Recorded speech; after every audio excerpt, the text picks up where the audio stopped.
On October 17 last year, the Independent National Electoral Commission (INEC) announced that the off-cycle governorship election in Anambra State would hold on Saturday, November 8, 2025. The INEC National Chairman, Professor Mahmood Yakubu, who announced the date at a meeting with political parties in Abuja, said a long notice to be followed with a comprehensive timetable of activities leading to the election would allow adequate preparations by all stakeholders, including the political parties. Under the INEC timetable, which was subsequently released, party primaries will begin in 3 weeks' time, precisely from March 20, and the process will terminate by May 12, by which time the political parties are expected to have all concluded the process of electing their flag bearers, including all issues of withdrawals or substitutions. It is a long process, and some of the aspirants are already taking advantage of this to seek political realignments. As an off-cycle election, the Anambra State governorship election will of course be an important one. Another reason why the stakes will be high in Anambra is because of the political history of that state. Since 2005, when the All Progressives Grand Alliance (APGA) managed to wrestle the state from the People's Democratic Party (PDP) after a prolonged post-election battle by Peter Obi, APGA, through thick and thin, has managed to maintain its hold on the governorship through 8 years of Peter Obi and 8 years of Willie Obiano, while the incumbent governor, Professor Chukwuma Soludo, also came in APGA's platform, making almost 20 years of APGA reign in that state. But the political climate in the southeast has continued to evolve from nothing. The All Progressives Congress (APC) is today making inroads into the southeast with its control of Imo and neighboring states. The emergence of President Bola Tinubu at the helm of affairs has also bolstered the adventures of the APC in the southeast, and the upcoming Anambra governorship election is an opportunity for the president to test his much-touted political brinkmanship. So, from the building we are seeing, the November election in Anambra State will be an interesting one. Anambra politics, its intricacies, and the complex webs, the issues, and dramatic personnel are what we will be engaging on Jigsaw today. Our guest is one of the political dramatic personnel in that southeast state, Professor Obiora Okonkwo, a consummate businessman, thoroughbred academic, and well-grounded politician. He is also the spokesman for the Association of Private Airline Operators Owners of Nigeria. Professor Okonkwo joins us shortly.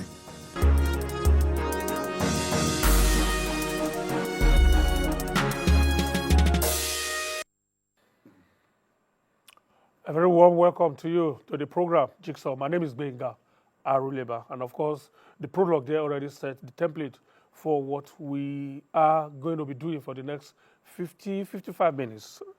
And of course, we had the introduction of our guest there. Professor Obiora Okonkwo is here. He's an accomplished academic, teaches pro bono, I must say. Teaches pro bono in so many institutions. I think University of Abuja is one of them. And UNIZIC. UNIZIC. Yeah. University of Abuja is now, it's been named after one leader. Is it President Gowon? Okay. Yakubu Gowon University. All right. Professor Okonkwo is also a consummate and successful businessman, well-grounded politician as well. You're in a position to say that because we've come a long way on political matters. And I'm not, this is not hyperbole. And this is not praising as well. These are facts. Oh, yeah. And I'm speaking to those facts. Yeah. Good to see you, sir. Thank you, Gbenga. It's always nice to be with you. I was taken aback not too long ago. Yeah. That was after I returned to this platform. Yeah. And I saw in the news some group of friends, are they friends or political associates, Yes. presenting you with nomination form. And I listened carefully. Mm-hmm. Nomination form for governorship on the platform of the APC. And I said, this can't be true, but then it's true. It is. When did you become a member of the APC? The last time I checked, you were a member of the PDP. The last time we spoke, you were in the PDP. Yes. You better put the question this way. When did you return home to your original party? Oh. Oh, yes. You were an original member? Yeah, because actually I started my political career with AC, okay, to ACN, even as a founding member of APC, before something happened, and then I moved to PDP. Now that situation has changed, making it an enabling environment for me to go back to APC. So I only had to go back home. So somehow maybe you have a good father in that home now that you left before. There's a good father there that is making the home attractive to the quote and unquote the prodigal sons that had left are returning home. Is that correct? Well, I mean, the party has an open arm and are welcoming people, both old and new members. But it's much of the fact that that stumbling block has been taken away. I would like to leave the full gist for another day. I will give the details in my autobiography that is coming up soon. Okay. But the more important thing is that apart from that, I have seen the genuine intention of the APC government of President Tinubu to embark on the real demarginalization of Southeast. And I've looked at some of my brothers from Southeast who are leaders of APC there, making great effort, to optimize this agenda of the government. So I identify with that, and I felt I should come in and help them to do this, because if you remember recently, the Southeast Commission that had been set up, Southeast Development Commission is something that is definitely going to heal the wounds of many decades, ago. And looking at the budget of the commission, it's quite impressive enough to jumpstart something that actually will bring a whole lot of difference. And it's a whole lot of stuff. And besides that, I came to practicalize also what I've been preaching to my people in the South, is that you might be thinking that people are working against you, but we do more against ourselves for not being part of the central government. By not being at the table where we are not being at the table. Shared. We are not being at the table where things are shared, because we have a saying that your hair cannot be barbed in your absence. You have to sit down there. Southeast has the smallest number of states. We have 5 against all those that have 6 and 7. And in that 5 states, we are the only region that has 4 different parties. Political parties. 4 different political parties. It affects your negotiating power. All right? And then, so I believe that I want to practice what I've been preaching, that it's time for us to be part of this system. And I remember when PDP was here, Southeast was entirely PDP state. And we benefited dearly from that. So now we have to accept the reality that APC is here. And then the leader and the president of APC is from the southern region of Nigeria. It's our share. He has taken our share, and we should have to come down and sit at the table. To sit at the table to support what he's doing, and also negotiate our own interest. And somebody has to do that. How much converts are you getting with this preaching? Are these preaching falling on deaf ears? No, it's not. It's enormous. Political party, like I've said, is not. The structure is not like concrete structure. It's not aggregate. It's not like, stones and cement. It's human being. So with somebody like me, getting in there and saying, look, I'm here. I'm talking with the leaders of the party. I like what I am hearing. Oh, there are some doubts. Do you believe them? Are they sincere and honest? Oh, yes. And if they hear from me, you cannot imagine the droves of converts some of them are in, but a whole lot are still outside and saying, let's wait. If they will give you ticket to run for the election, then we will come in droves to support, because now you are own person. You are somebody we can trust. If you are there with them, then we know we have our own person inside. Otherwise, there are still some level of skepticism. Who are they going to work with? But there are some individuals, if they are driving the affairs of the party, they will not have the confidence and the trust of the people to join. And that has actually been one of the problems the party has had in the past. Some individuals managing the affairs in the Southeast have not really presented themselves as those who are desirous of having people to join. You know, they just want to sit down there, be the organ for themselves, and then they take the tone. So, but that's not the case now. All right, we may have reasons to come back to that. Oh, yes, please. Because I'm still going to be asking you questions about, I mean, your agenda for No problem. the good people of Anambra State. Yeah. But before then, let me start from this adversarial position. Yeah. It's often said that if the pot is not broken, there's no need to fix it. The belief is that the Anambra pot is not broken, as it were, governance-wise. Yeah. And if at all, Professor Soludo is doing some good work, and so the pot is not broken. What do you want to fix? What? Or is it broken? Good work. That's why I said quote and unquote. Paracentesis, yeah. I really think that as far as I am concerned, and majority of Anambra people are concerned, the pot has broken into pieces.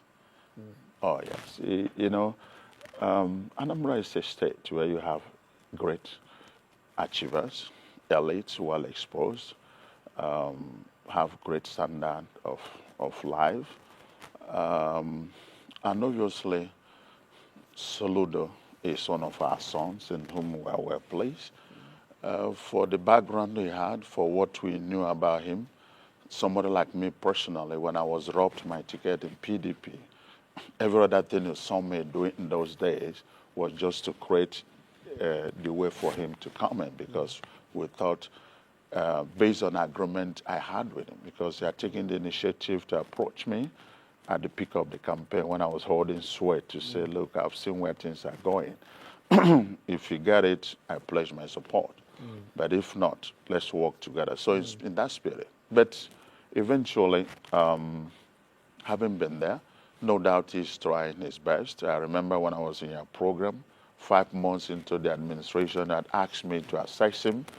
I was saying that it might be too early, yeah, to assess, but I'll give him 1 year. Yeah. So it's 3 years plus now. Yeah. So I have every reason to have my facts. So as much as he's trying his best, it's obvious that his best is not enough. And you recall in that outing, I had told you that he promised us Dubai, Taiwan, Hong Kong. I reminded him that we're expecting nothing less. You know, campaign, political promises, you must mean it. You have to say what you mean. And eventually, that's... Things said must be fulfilled. It must be fulfilled. So, but what is going on now is like he has promised us high mountains, and what we're being about is anthills. You know, anthills. You know, so I really think that, and unfortunately, even the efforts he's trying to make is presenting him clearly as somebody who is clueless, who has no direction. Security is very critical.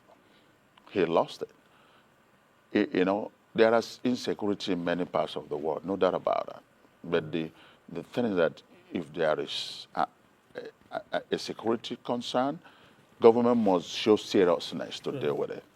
If something happens, you have to pursue those people, arrest them, and bring them to book. But for the last 3 years, until recently, when I started shouting out, he was very comfortable with Anambra being insecure. He was very comfortable with majority of Anambrarians who are well-to-do not being able to come home. And for that reason, Anambra was made a safe haven for kidnappers, for crime. Okay, and that is also as a result of poor economic activities, because there's nothing that is being done to create wealth. There are people moving out of the states in droves.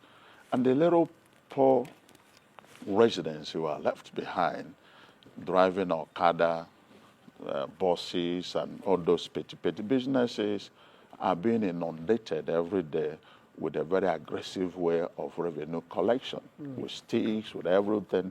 Life became frustrating for them. And obviously, the next thing available for them to do is to grab somebody, hide him somewhere, and collect 1 or 2 million. It just became a business.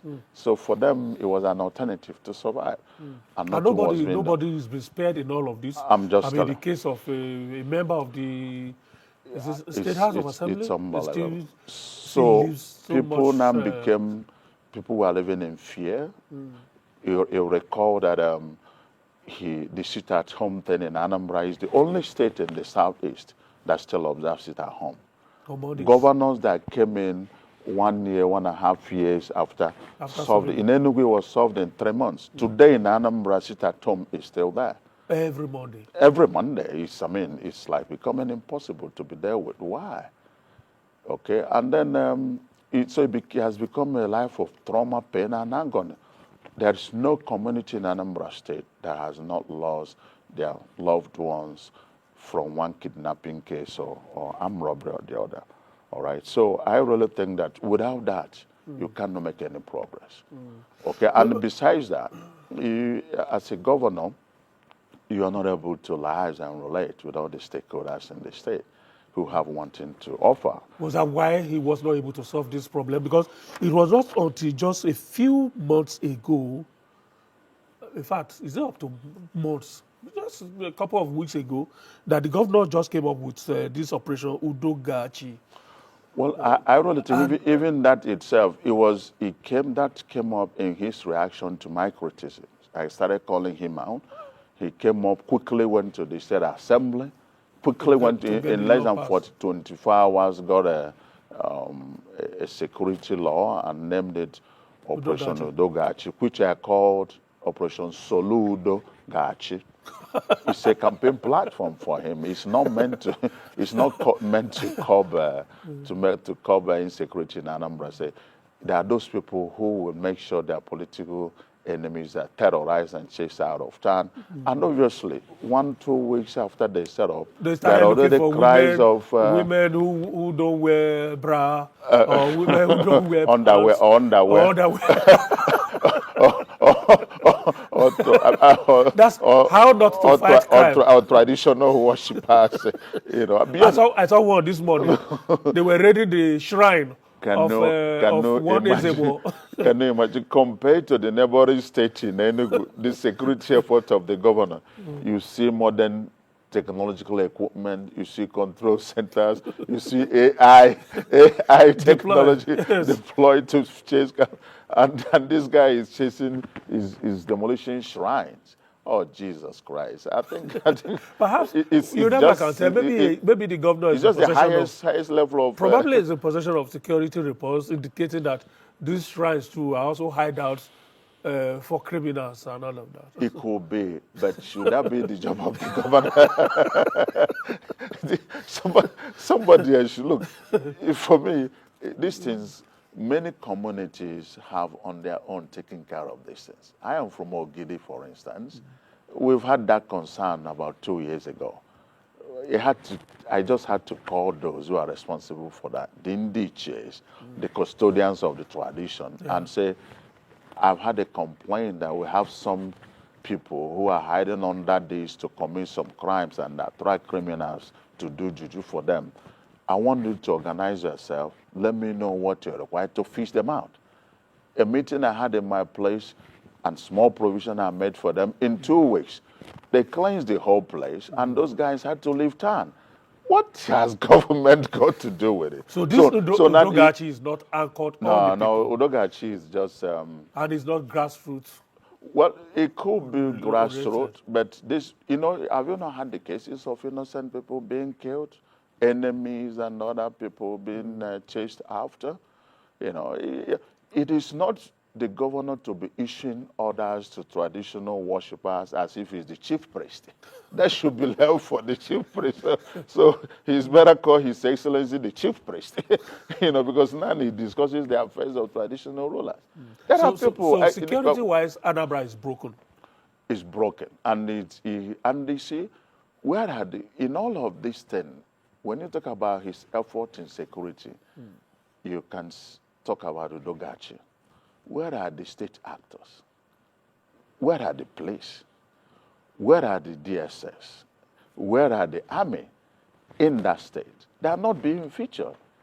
What is this whole thing about the Gbenga? Those things could be in the primary level. You don't even hear about them. In Anambra State, you have all of those military outfits have bases or commands and all of that. Surely. We haven't seen them because how they were integrated into the he hasn't activated them because he never gave them like vigilante outfit. He has never supported them in many years, 3 years of his administration. A situation where a governor does not have security meeting with those heads of security apparatus for 1 year. Does it show sincerity? So I really think that it's not that it broke down because there was no attention to it.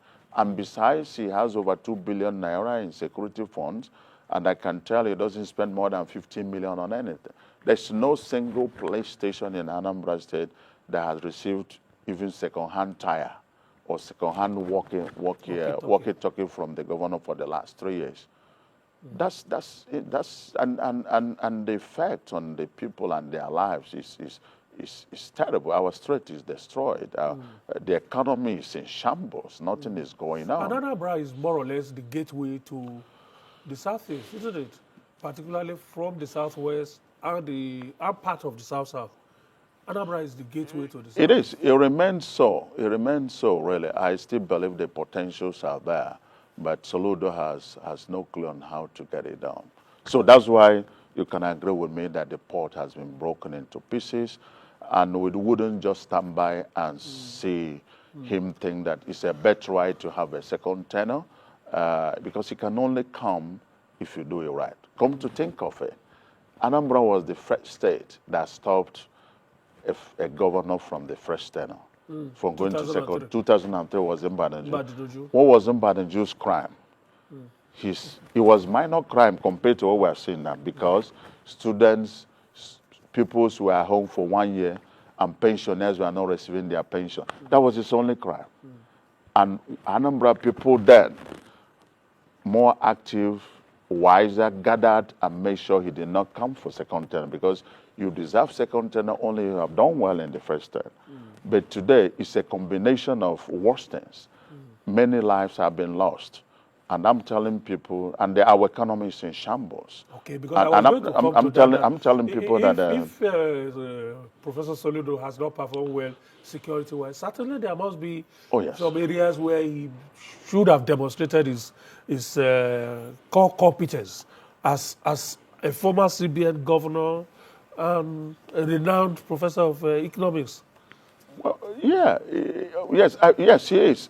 In rhetorics, in theories, he continues to prove himself that he's the master of rhetorics. There are no industries, he's the master of rhetorics. He talks, he starts his ESCO meeting and speaks for 3 hours, and then he's a great orator. and then the meeting ends. A friend of mine told me that he had gone to make a presentation at his ESCO. On arrival, he was told he had only 15 minutes to make his presentation. And then he started.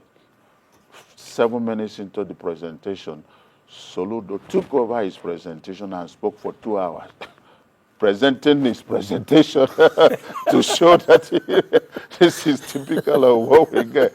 So he still has credit in that area as a great professor of rhetorics here.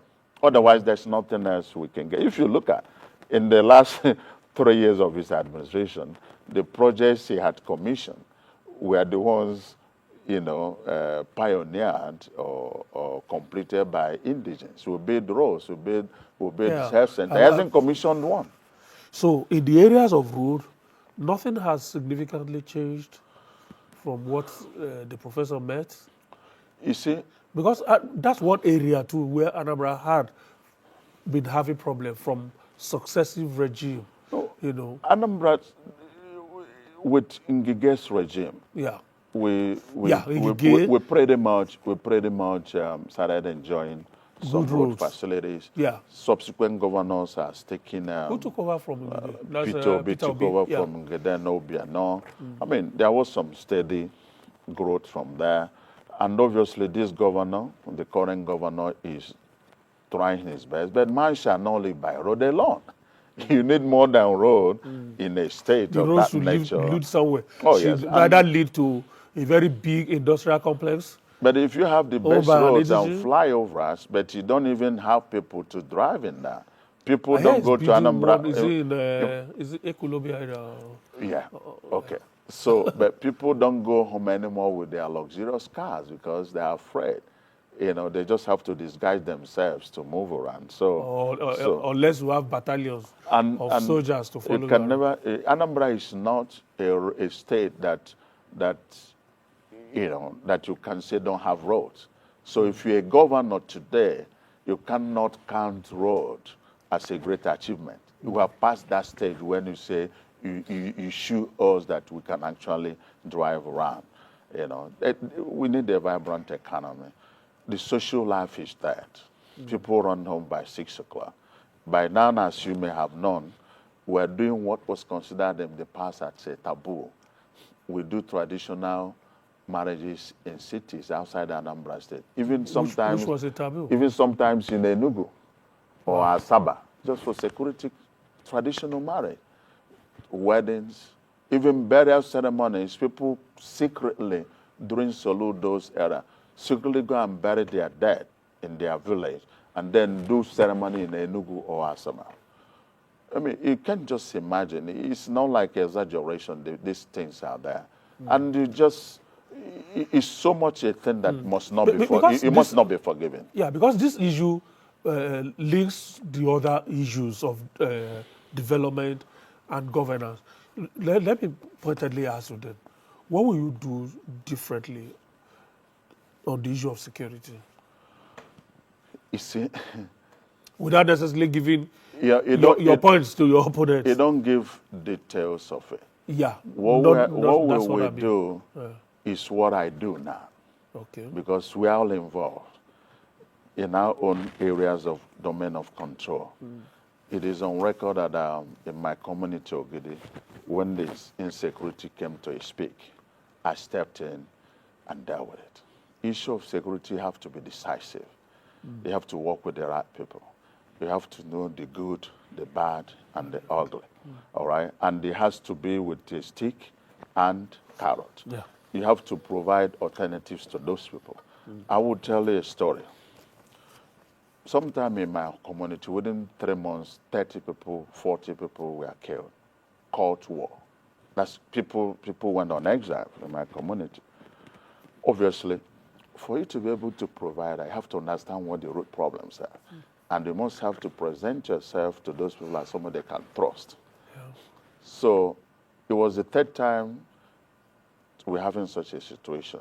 And each of those that approached me, the boss, to intervene and help. But this one took longer because more people were killed.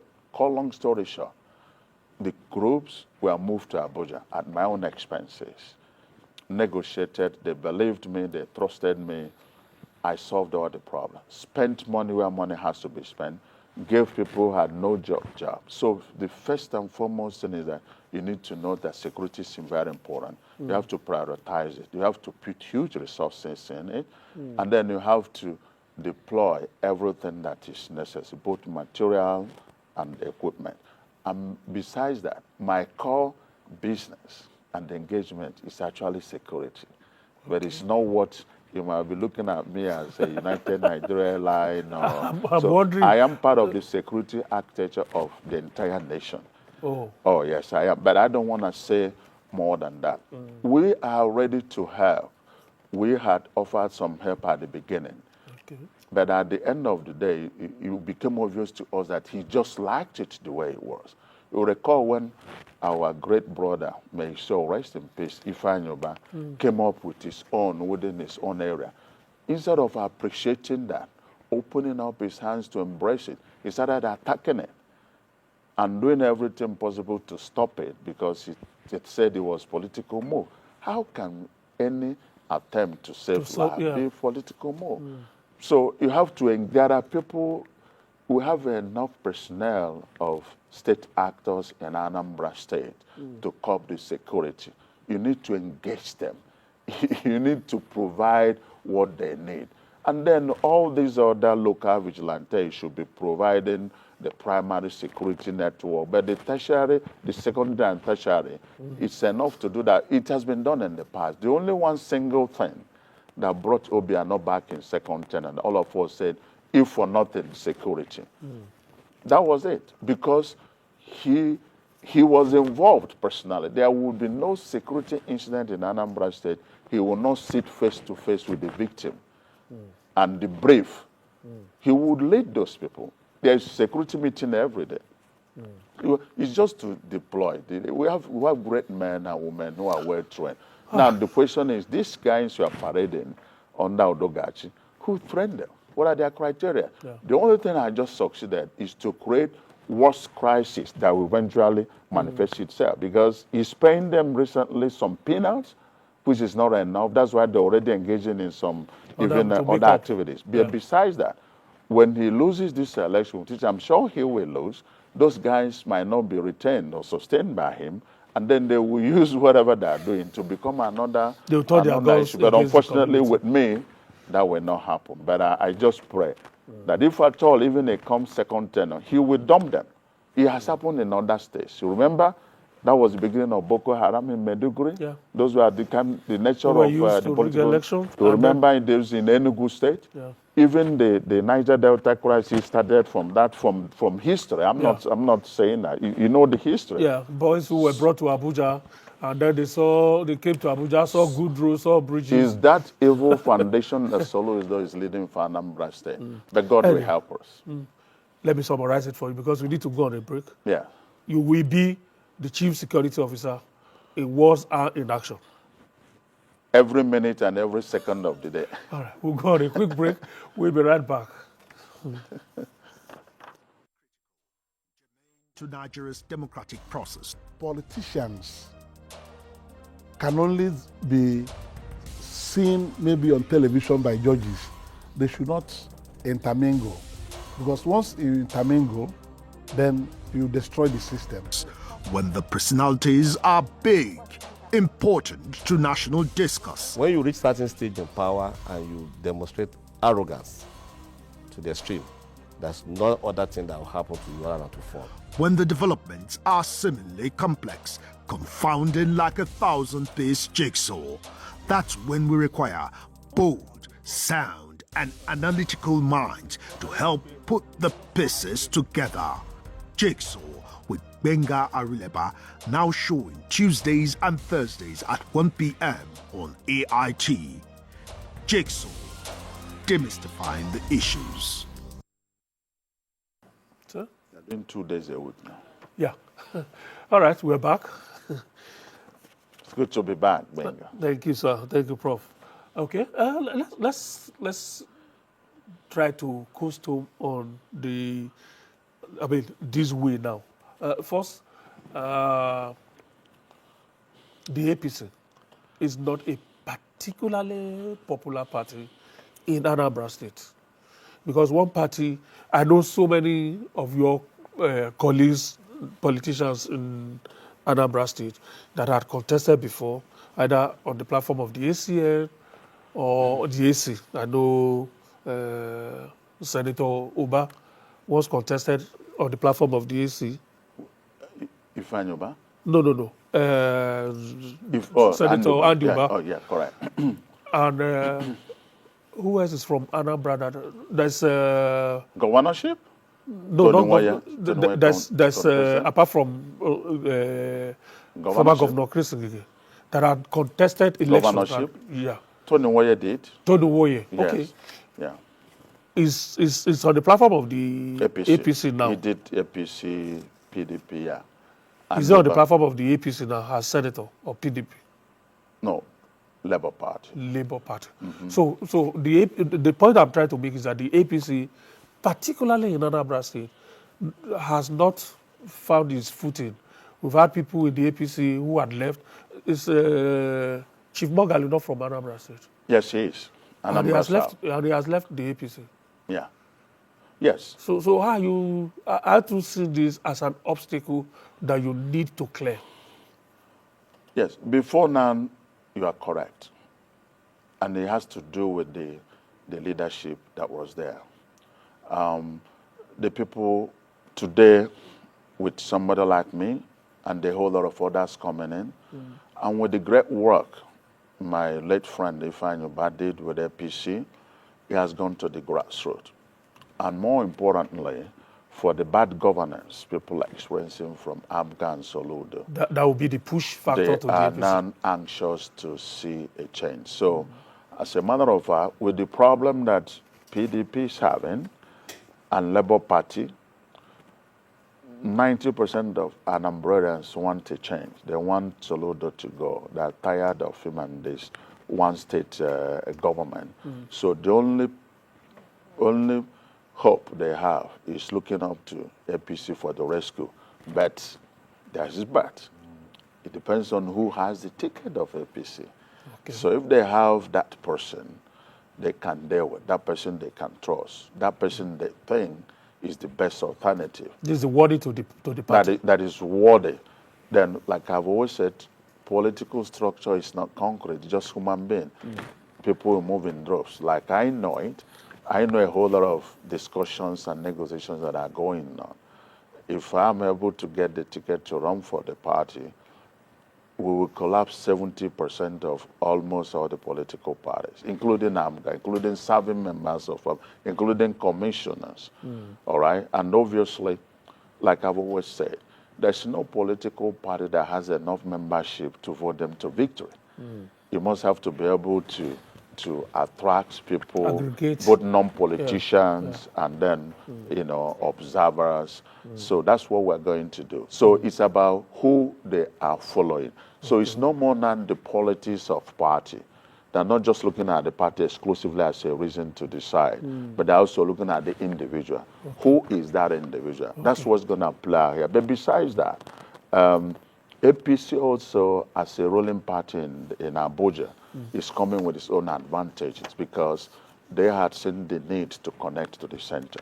So if they're not averse to APC now, if it is the right candidate. But obviously, it will be unfortunate situation if at the end of the day, the candidate that is favored by the people does not emerge. They will rather say, oh, Jesus. Let's stay with this guy for the next 4 days, 4 years. But honestly, that's why I know I've said openly that Soludo himself, knowing that I am the only person who can give him the hit, is investing hugely in ensuring that I do not emerge as the candidate of the party. A couple of names have sprung up on the platform of the APC. Yeah. That's your party now. Yes. And I noticed that some of them are people that you've encountered in the past. Yes. In the wild yes. PDP West. Yes. Let me call it PDP West. It's a small circle. Yeah. See this name, they are in the APC too. Yes. Are you worried that because of the antecedents these people have? I'm sure you know those people I'm talking about. I mean, they're who they are. They're my friends. They're Anambrarians. For the fact that they're in APC shows that, you know, the party is viable, it's attractive. And for the shenanigans that we saw in the PDP, not to repeat itself in the APC, where people contest election, they lose, they don't take no for an answer, they go to court, have different injunctions to use at different, points. Yes, there are people is in their character to do so. I never did it. When I was robbed my victory, I walked away. I didn't even go to appeal in PDP, but I just felt I still have to prove a point somewhere, which I did, to make sure without me, there's no PDP. So all I did to do in my own wisdom was to join another party. But for those people, it's in their character. But I'm hopeful that APC is being managed by political tacticians. And they will be able to know how to deal with such things. And because of that, you haven't seen much of that in other occasions and other states. They'll put you in shape, because our people say, boom, and they if you know how to use it, nobody can go behind you to use knife against you. So I hope that experience and that knowledge will help to tame those people. But honestly speaking, we've already seen a little bit sign of it. Yeah. You know, but I hope the party will be able to That's get my worry. themselves together. Because these people have antecedents Yes. that are not that palatable. They're not palatable at all. And I'm very worried that, Yeah. you know, when you begin to mix the dove with hawks, Yeah. it's a problem. You cannot entirely run away from it. The only thing is just to have a way to deal with it. And then, thank God, at some point in PDP, it was only possible because you have a lot of buccaneers inside PDP. There was no central leadership then. But with the party now in power, with the leader in the name of President Tinubu, who himself is the master of the game, and the chairman of the party who is seasoned and experienced, I'm sure they will be able to anticipate all those things. But you need both the good and You bad. think the APC will ugly. benefit immensely from the fact that Tinubu is the leader of the party now? Oh yeah, they should, because all his experiences in the past years will come to bear. And besides, talking about APC and Anambra State, it's pertinent to note that, you know, that sign broom in Southeast, the first place he started making his impact was in Anambra State, when Dr. Chris Ngige was very popular in Asia and Asian. And Dr. Chris Ngige is from my own federal constituency, Idemili North and South, and then my own senatorial zone, Anambra Central. And that era, Dr. Chris was holding sway. I was actually the man behind the screen. I was the power base behind it, both in terms of finance, strategy, and leading the campaign. So my effort produced the first ever senator of ACN in the whole of the Southeast. When I was leading that party with Chris Ngige, I produced the first ever House of Reps member in the Southeast. I produced 6 state members of assembly in the first ever in the Southeast, and then the first and the last in Anambra State.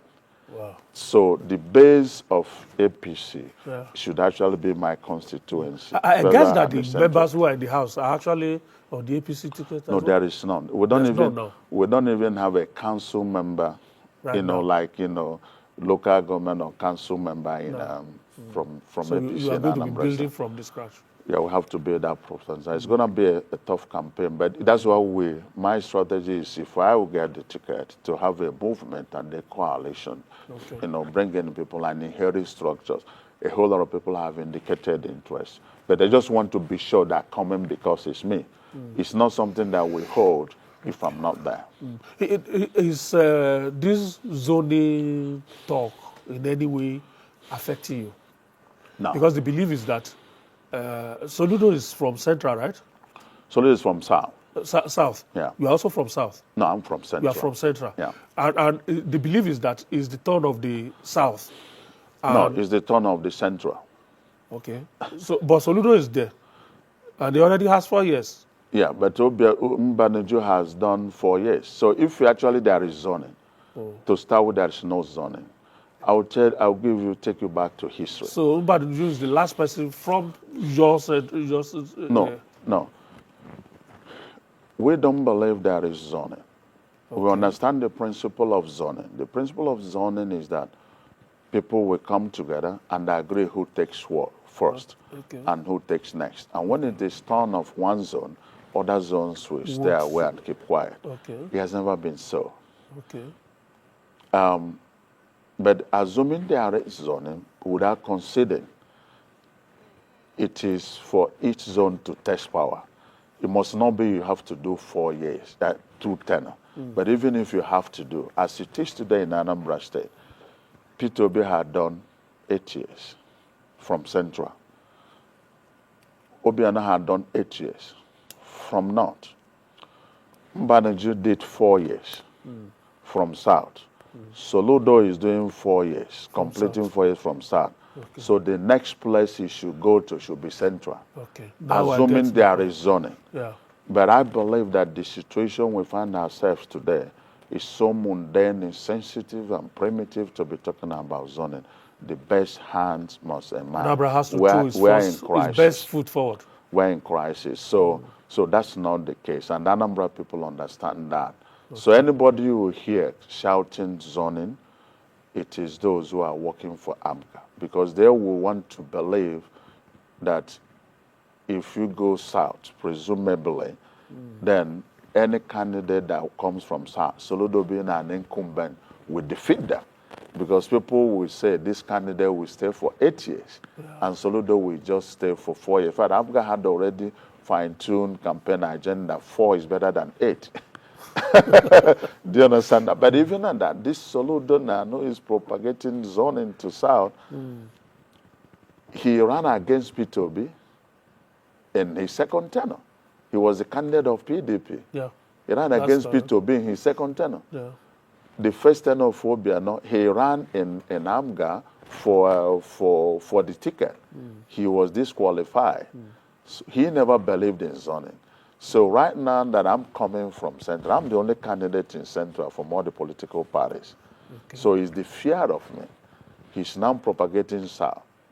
And I'm asking my APC colleagues, if the victory will come from South, will it be your political enemy, AMGA, that will be telling you go to South? They won't be pointing to you where you should go and win. They're just going to lock you down in a pigeonhole. Yeah. You know?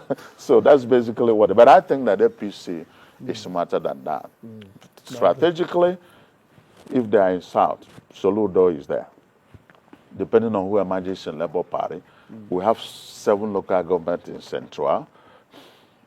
And Central has 60% of the voting population in Anambra State. I am the leader. It is actually the base and the home of APC. They are not introducing broom to them anymore. You know, that's where Ngige is. He was then, you know, so this way. So I really think that if you have to do the political mathematics properly, that's a natural base to pick a candidate. For the APC to pick his candidate. So if we win from there, we might not choose how to rotate. Okay. That's rotation that we have, not zoning. Okay. And that rotation is for ABGA. Okay. You know, and has nothing to do with APC or any other political party. And we all know it.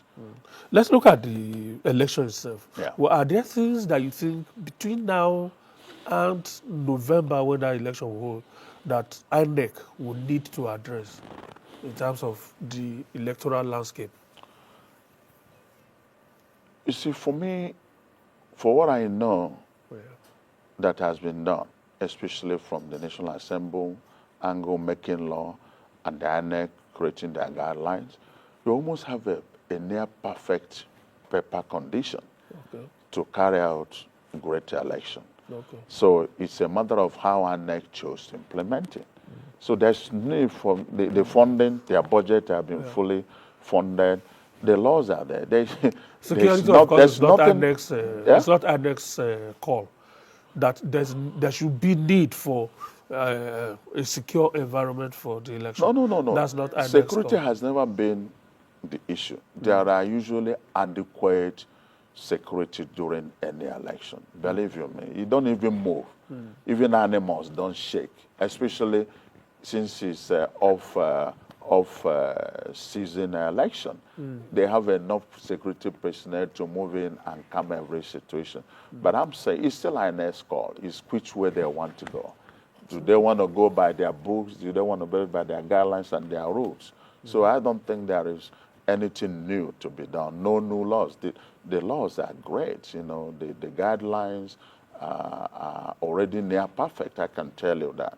You know, there could still be room for change. But in this Anambra election, everything that needs to be done in terms of rules and regulations are in place. All right. Let me allow you to probably sell the APC again to the Southeast. You spoke about the Southeast Development Commission.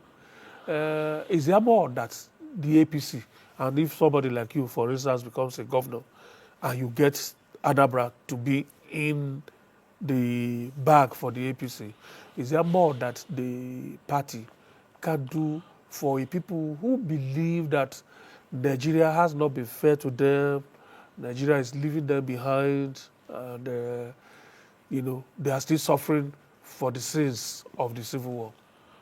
Yeah, I still have to go back to this marginalization agenda APC has for Southeast.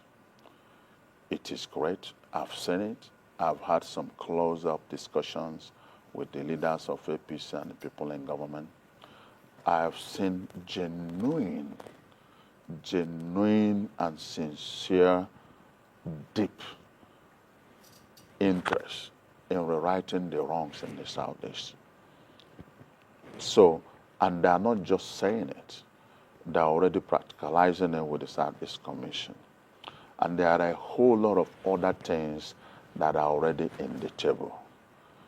But the issue is that you have to be in the dining table to share from the meal. We had a kind of fractionalize our vote. And because our votes have been fractionalized, few of our brothers who are in APC, when it is time to share, they always face the difficult question, what are you bringing to the table?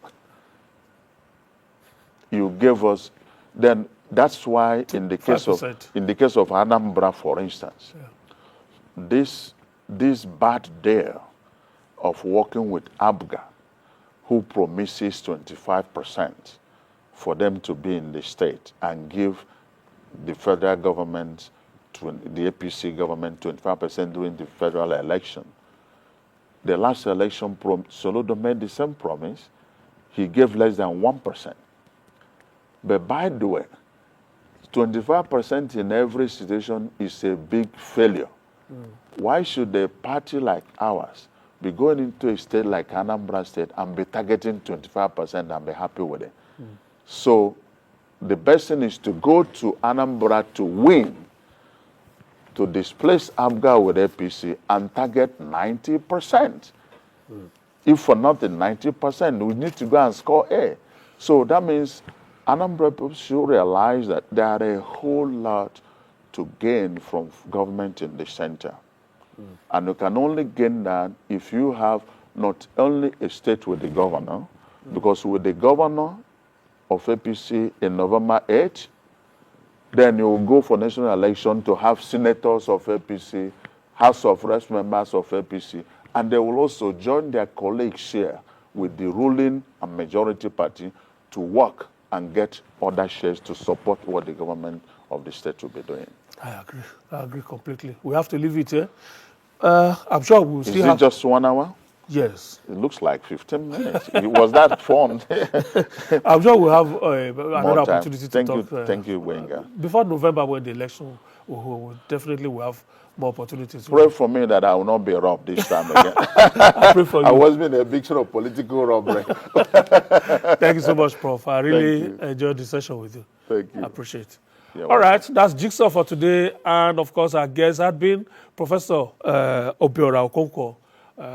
He's aspiring for the governorship of Anambra State on the platform of the All Progressives Congress, APC. That election will be in November this year. Thank you so much, Prof. Thank you for having me. It's always a pleasure to be here. All right, thank you too for investing your time with us. We'll see you around. My name is Gbenga Aruleba.